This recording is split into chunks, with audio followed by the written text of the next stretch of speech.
Please give a big round of applause to the winner of this year's NBCC Award for Autobiography, Safiya Sinclair.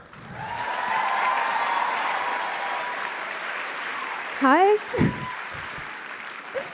Hi, thanks everybody. It's an honor to be here. Everyone's having a good time, endorphins are high, so they sent a poet to really temper the emotions. Somewhere in a small fishing village in Montego Bay, Jamaica, is a young girl whose life and fate seem fixed by poverty.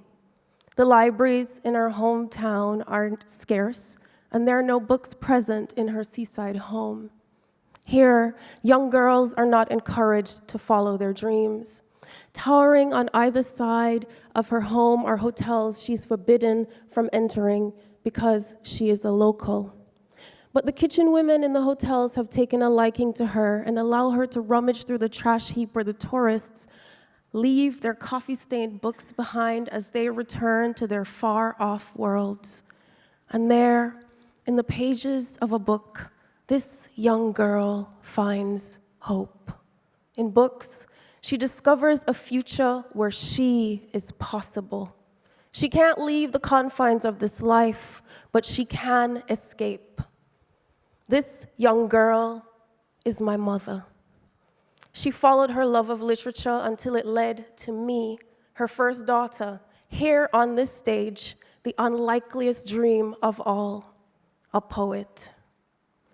When I was 10 years old and a young daughter of Rastafari, I was teased and scorned and cast aside at school because of my dreadlocks and because I was part of the Rastafari faith. I didn't have many friends at school. Even my teachers treated me badly. But I did have one friend, and we spent most of our days together. Then, one day at the end of the school year, she sent a boy with a note for me. I unfurled it alone at my desk, and it said, "Please leave me alone. I don't want to be a friend. I don't want to be friends with a Rasta." Just then, my selfhood withered. My pain, my little hydra, unfurled and did not stop. This was the first time I felt ashamed to be myself. So I decided to barter one pain for another. I saw a rusty nail outside the classroom and I stepped down on it hard, harming myself. I told everyone it was an accident, but my mother somehow knew that it wasn't and saw that I needed help. So while on bed rest, she handed me my first book of poems and she said she thought it would help me. And she told me that poetry was a thing that had always made her world seem wild and wide and warmer. And then she laughed and she said that was alliteration. I said, "What is alliteration?" And then the damage was done. As she spoke to me about her love of poetry, I slowly began to feel all my hurt evaporate into something else, into wonder. And after my mother left me in my room, I flipped through the poems and I read one of her favorites, which was William Blake's The Tyger. Tyger, Tyger, burning bright in the forest of the night, what immortal hand or eye could frame thy fearful symmetry? I felt those words blaze alive in a way that nothing ever had before. The poem's images prowled the neon jungle of my mind, and in that moment, I was inspired to write my first poem, called The Butterfly, in imitation of Blake.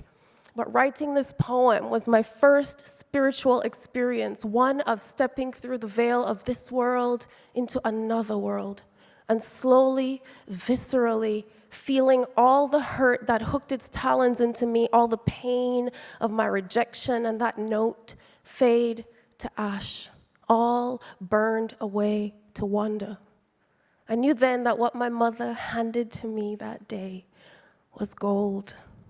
My mother, who still recites the words to my poems in the front row of my readings and says, "I just can't believe I have my own personal poet."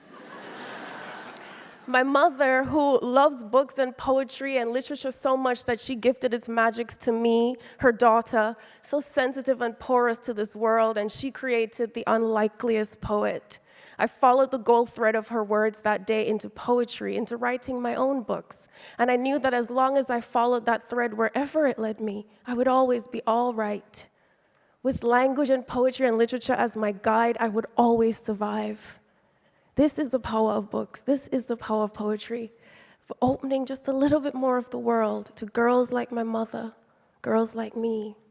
And I know now, as long as there is a poem that leaps a flame in my mind, I will always be living in an age of wonder.